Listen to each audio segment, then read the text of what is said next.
එළියට රෝහලට යනකොට ගෙනියන්න ඕන බෑග් එකේ ඔයාගේ පැටියටයි ඔයාටයි ඕන දේවල් මොනවද තියෙන්න ඕනි කියලා තමයි අපි අද මේ වීඩියෝ එකෙන් කතා කරන්න යන්නේ.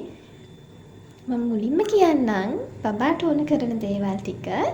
සති 28ක් වගේ වෙද්දි කොහොමද ඔයාට මේ ලිස්ට් එක ඔයාගේ වෛද්‍යවරයෙක්ගෙන් ලබා ගන්න පුළුවන්.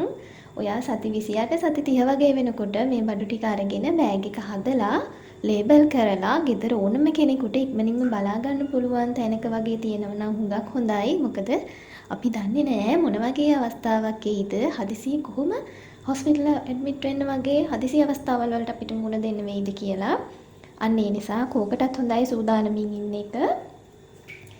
දරුවට ඕන බඩු තමයි බබාට ඇඳුම් 8ක්, නැප්කින් 12ක්, දරුවා උතන්න අඟල් 36 දිග අඟල් 36 පළල කපුරෙදි 3ක්, රබර් ෂීට් එකක්, ලදරු තුවායක්, පෙකණි කටුවක්, බබාට තොප්පියක්, බබාට මේස් කූට්ටමක්, උඩුම් බෝල පැකට් එකක්, ලදරු කොට්ට දෙකක්.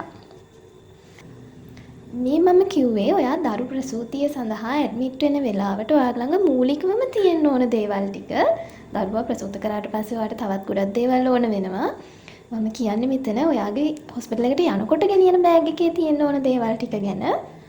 මව සඳහා බෙඩ් ජැකට් 4ක්, ජීත් 6ක්, බ්ලේඩ් තල 2ක්, වස්ති බෝතලයක්, ලූප් සහිත පෑඩ්ස් පැකට් එකක්, ඉනට බඳින පටි 4ක්, කොණ්ඩේ බඳින පටි 2ක්, ලොකු shopping cover 2ක්, ටියුලිප් බෑග් එකක්, තුවා එකක්, සුදු පාට කොට්ටෝරයක් සහ බෙඩ් ෂීට් එකක්. මෙන්න මේ දේවල් ටික ඔයා ලෑස්ති කරලා වෙනමම ලේබල් කරලා තියන්න ඕනේ. බබාගේ බඩු ඔයා කඩෙන් ගත්තට පස්සේ ඒවා හොඳට හොදලා අවුවේ වේලලා හොඳට අයන් කරලා අරගෙන යනවා නම් වැඩියම හොඳයි.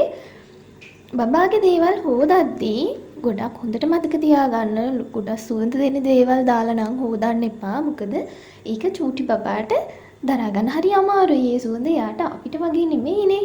එයාට හරිම අමාරුයි ඒක. ඒ වගේමයි බබාටත් අම්මටත් ඇඳුම් ගනිද්දී කොහොමදවත්ම කහ පාට ඇඳුම් නම් ගන්න එපා.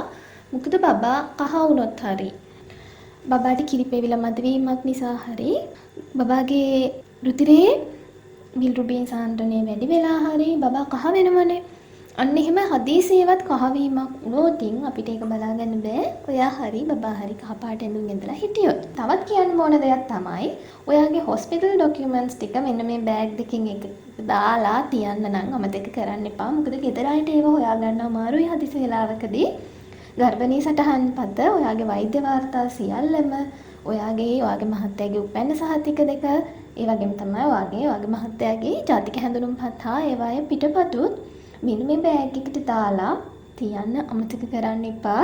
ඊට පස්සේ බබා ලැබුණාට පස්සේ ඉතින් ඔයාට ගෙන්න ගන්න වෙනවා බබාට පොඩි net එකක්, බේසමක්, සබම්, පවුඩර්, කොලොන්, පොඩි කොට්ට, ඒ වගේ දේවල් බබා නාවන්න අවශ්‍ය දේවල්, ඒ වගේම තමයි අම්මට නාන්න කරන්න අවශ්‍ය දේවල් තියෙන සිරෙප්පු, ටවල්ස්, බ්‍රෂ් එක, ටූත් පේස්ට්, සබන්, පෑනක් එහෙම ගෙනත් තියලා ගන්න වෙනවා. ඉතින් එක දේවල් ඩොකියුමන්ට් කරන්න උනොත් ඒ වගේ ඔයාට ඉතින් සාමාන්‍යයෙන් හොස්පිටල් ඇඩ්මිට් වෙන කෙනෙකුට කියන දේවල් ටිකත් ගෙදරින් ගෙන්න ගන්න පුළුවන්. මං කලින් කිව්වේ ඔයා බබාව ලබෙන්න යනකොට ගෙනියන්න ඕන අනිවාර්ය දේවල් ටික. එහෙනම් මං හිතනවා ඔයාලට ගොඩක් හොඳට තේරෙන්නේ නැති කියලා මොනවම හරි නොතේරුණු තැනක් තියෙනවා නම් පහලින් තියෙන කමෙන්ට් තීරුවේ කමෙන්ට් කරන්න. චූටි මිසි channel එක subscribe කරන්න. මම වීඩියෝ එකක් දාපු ගමන්ම බලන්න. ඉස්සරහ තියෙන පුංචි bell icon එක click කරන්න. ගොඩක් ස්තුතියි.